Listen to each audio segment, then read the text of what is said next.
यह एक ऐसी कहानी है, अगर आप इसके पीछे का तर्क समझ गए तो आपका मन आपके काबू में हो सकता है और आपके मन में आने वाले अश्लील और गंदे विचार हमेशा के लिए निकल जाएंगे।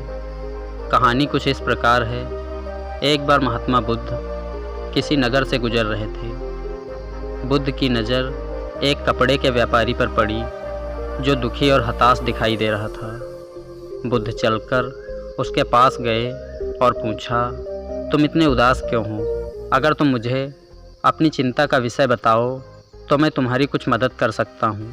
कपड़े के व्यापारी ने बुद्ध को प्रणाम किया और उनको अंदर बुलाया। उस व्यापारी ने कहा, जब से मेरी पत्नी की मृत्यु हुई है तब से मेरे छोटे बच्चे की देखभाल करने वाला कोई नहीं है, इसलिए मैं हमेशा इसको अपनी दुकान पर लेकर आता हूँ।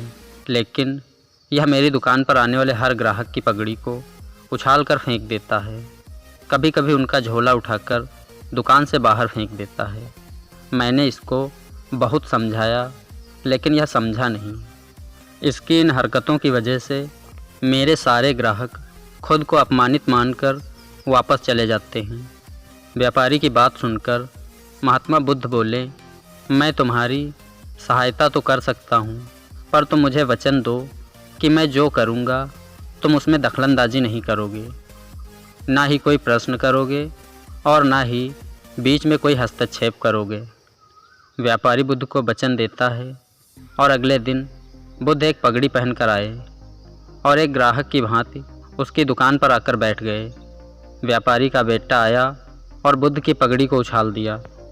महात्मा बुद्ध मुस्कराए और कहा, बहुत अच्छा, जाओ उस पगड़ी को वापस लेकर आओ। वह बच्चा दौड़ कर गया और पगड़ी लाकर बुद्ध को दे दी। अगले दिन बुद्ध एक कुल्हाड़ी और एक लकड़ी लेकर आए। उस लड़के ने फिर से उनकी पगड़ी उछाल दी। बुद्ध ने उस लड़के को कुल्हाड़ी और वह लकड़ी दे दी और कहा, जाओ इस लकड़ी को काटो। व्यापारी को थोड़ा सा डर लग रहा था कि कहीं उसको कोई चोट ना आ जाए, लेकिन उसको अपना वचन याद था। 7 दिन तक महात्मा बुद्ध कोई ना कोई नया काम लेकर आते और उस लड़के से करवाते। शीघ्र ही वह लड़का भूल गया कि उसको किसी की पगड़ी उछालनी है। वह व्यापारी बहुत खुश हुआ और बुद्ध को धन्यवाद दिया। दोस्तों, वैसे तो इस कहानी का और मन को वश में करने का कोई विशेष संबंध नहीं है, लेकिन पहले आप इस तर्क को समझ लीजिए।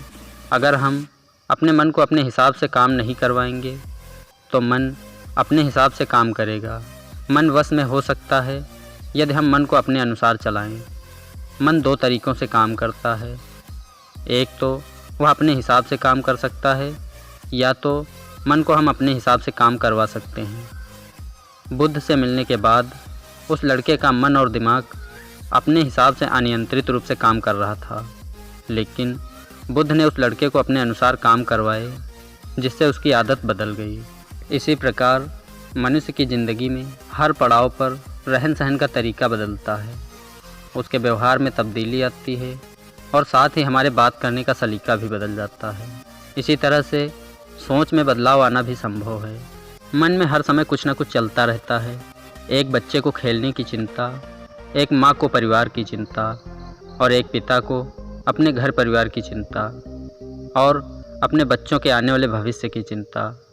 चिंता हमारी सोच का एक हिस्सा है, लेकिन कई बार हमारे मन में ऐसी भी चीज़ें चलती हैं जिसे हम स्वयं सोचना नहीं चाहते, परंतु वह खुद ब खुद अपनी जगह बना लेती हैं। कुछ ऐसी ही सोच जुड़ी है हमारे अंदर अश्लील विचारों की प्रक्रिया से। अक्सर लोग यह शिकायत करते हैं कि जब उनका आकर्षण अश्लील बातों की ओर बढ़ता है तो दिन प्रतिदिन यह बढ़ता ही जाता है।